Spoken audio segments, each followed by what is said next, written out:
আসসালামু আলাইকুম সবাইকে। আজকে আমরা জানবো সাক্ষ্য আইনের ধারা ৩ নিয়ে। সাক্ষ্য আইনের ধারা ৩-এ মূলত সাক্ষ্য আইনের অনেক গুরুত্বপূর্ণ কিছু সংজ্ঞা দেওয়া হয়েছে, যা আমাদের অবশ্যই এভিডেন্স অ্যাক্ট পড়ার আগে জানতে হবে। সাক্ষ্য আইনের ৩ ধারা মূলত interpretation clause or definition clause. ধারা ৩-এর কয়েকটি গুরুত্বপূর্ণ সংজ্ঞা নিয়ে আমরা আজকে পড়ব।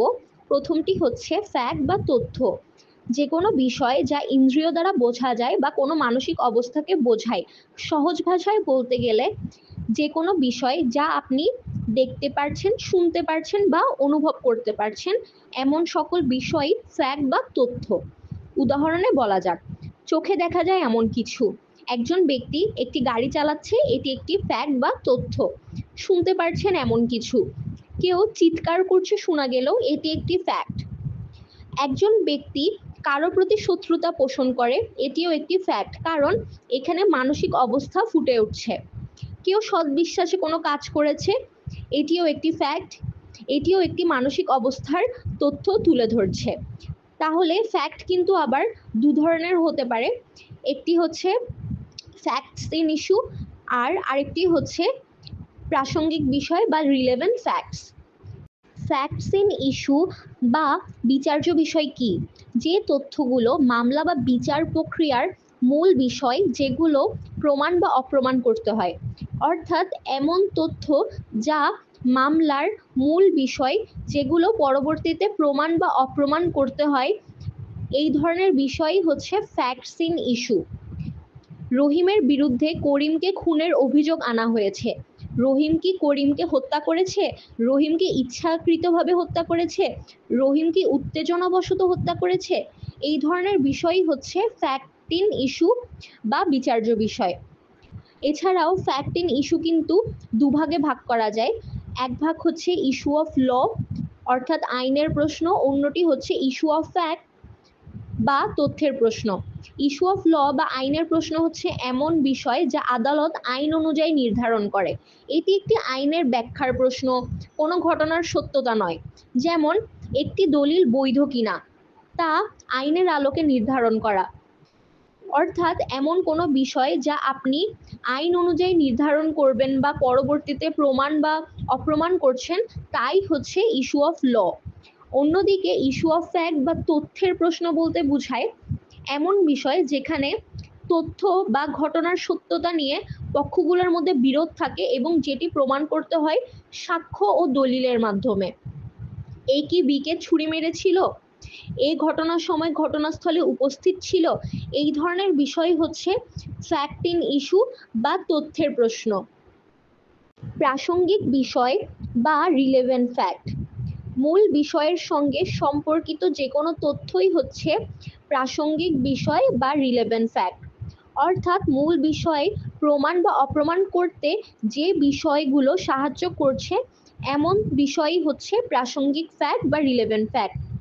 ধরুন, খুনের ঘটনায় রহিম ঘটনাস্থলে ছিল কিনা, এটি একটি ফ্যাক্ট ইন ইস্যু। অন্যদিকে রহিমের মোবাইল লোকেশন ওই এলাকায় ছিল, রহিমের জামায় রক্ত লেগেছিল, এই ধরনের বিষয় হচ্ছে রিলেভেন্ট ফ্যাক্ট বা প্রাসঙ্গিক ফ্যাক্ট, কারণ এই তথ্য সরাসরি খুনের ঘটনা প্রমাণ করছে না, কিন্তু খুনের ঘটনা প্রমাণ করতে সাহায্য করছে। ডকুমেন্ট বা দলিল, কোনো সাবজেক্ট বা বিষয়কে অক্ষর, চিহ্ন বা ডিজিটাল মাধ্যমে লিখা বা ফুটিয়ে তোলাই হচ্ছে ডকুমেন্ট বা দলিল। যেমন হাতে লেখা একটি স্টেটমেন্ট, কোনো জমির মানচিত্র। এছাড়া হোয়াটসঅ্যাপে মেসেজ বা ইমেলও হতে পারে ডকুমেন্ট বা দলিল, কারণ 2022-এর সংশোধনীর মাধ্যমে ডিজিটাল রেকর্ডকে ডকুমেন্টের সংজ্ঞার মধ্যে অন্তর্ভুক্ত করা হয়েছে। পরবর্তী সংজ্ঞা হচ্ছে এভিডেন্স বা প্রমাণ, আদালতে উপস্থাপিত মৌখিক বা ওরাল, লিখিত। এছাড়াও ফরেনসিক এভিডেন্সই হচ্ছে এভিডেন্স বা প্রমাণ। ফরেনসিক এভিডেন্সকে 2022-এর সংশোধনীর মাধ্যমে অ্যাড করা হয়েছে। মৌখিক প্রমাণ হতে পারে একজন সাক্ষী বলল, আমি দেখেছি রহিম করিমকে ছুরি মেরেছে, এটি একটি ওরাল এভিডেন্স। অন্যদিকে একটি ভিডিও ফুটেজ বা একটি হোয়াটসঅ্যাপ মেসেজ হতে পারে দালিলিক প্রমাণ বা ডকুমেন্টারি এভিডেন্স। অন্যদিকে খুনের স্থানে পাওয়া ছুরি থেকে রহিমের আঙ্গুলের ছাপ পাওয়া গিয়েছে। এছাড়াও মৃতদেহ থেকে রহিমের ডিএনএ পাওয়া গিয়েছে। এইসব হতে পারে ফরেনসিক প্রমাণ। পরের সংজ্ঞা হচ্ছে প্রমাণিত, অপ্রমাণিত, প্রমাণিত নয়। এই তিনটি সংজ্ঞা আসুন এই সম্পর্কে জানা যাক। প্রমাণিত বা প্রুফ বলতে সাক্ষ্য আইনে বোঝায় যখন আদালত একটি তথ্যকে বিশ্বাস করে যে তা সত্য, এছাড়াও সেটি এতটাই সত্য বলে মনে হয় যে একজন বুদ্ধিমান ব্যক্তি তা সত্য বলে ধরে কাজ করতে পারে, তখন সে তথ্যকে বলা হয় প্রমাণিত বা প্রুভড। যেমন এর হাতে একটি ছুরি ছিল, ভিডিও ফুটেজে সে বিকে ছুরি মারছে। সহজ ভাষায় বলা যাক, রহিমের হাতে ছুরি ছিল, সে করিমকে ছুরি মারছে। আদালত বিশ্বাস করলো রহিমই খুন করেছে। এটি একটি প্রমাণিত বা প্রুফড তথ্য। ডিসপ্রুভড বা অপ্রমাণিত, যখন আদালত বিশ্বাস করে যে কোনো তথ্য সত্য নয় বা মনে করে তথ্যটির অসত্যতা এতটাই সম্ভাব্য যে একজন বুদ্ধিমান ব্যক্তি তা ভুল বলেই ধরে নিবে, এমন তথ্যই হচ্ছে অপ্রমাণিত বা ডিসপ্রুভড।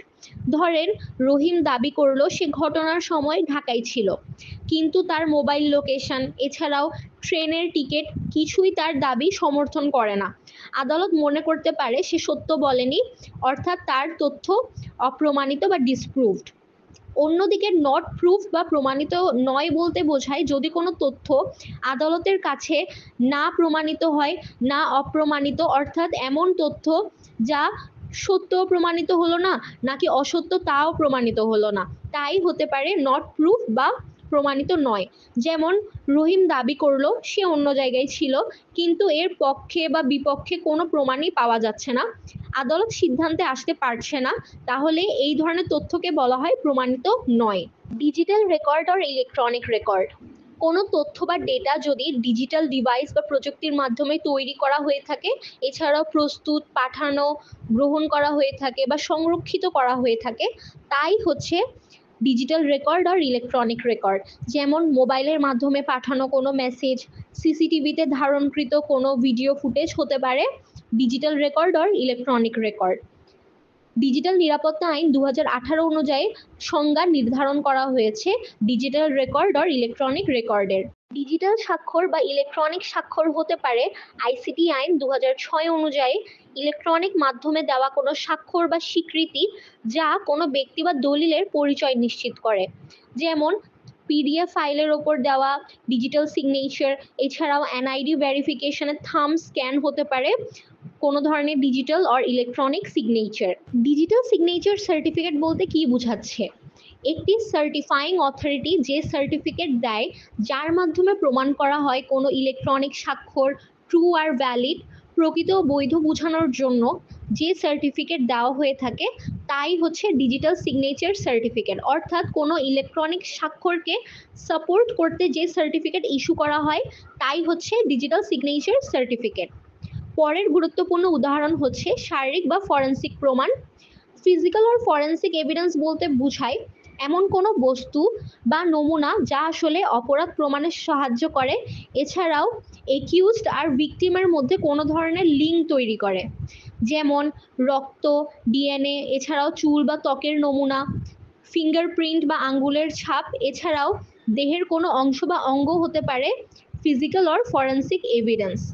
আমি আশা করি আমি আপনাদের কাছে ধারা 3 সহজভাবে তুলে ধরতে পেরেছি। ধারা 3-এর কিছু গুরুত্বপূর্ণ বিষয় যেমন digital record, digital signature, forensic evidence অনেক ইম্পর্টেন্ট, কারণ 2022-এর সংশোধনীর মাধ্যমে এই সব অন্তর্ভুক্ত করা হয়েছে। আপনাদের যদি আমাদের ভিডিও ভালো লেগে থাকে অবশ্যই সাবস্ক্রাইব করবেন এবং পেজে ফলো দিয়ে রাখবেন। ধন্যবাদ।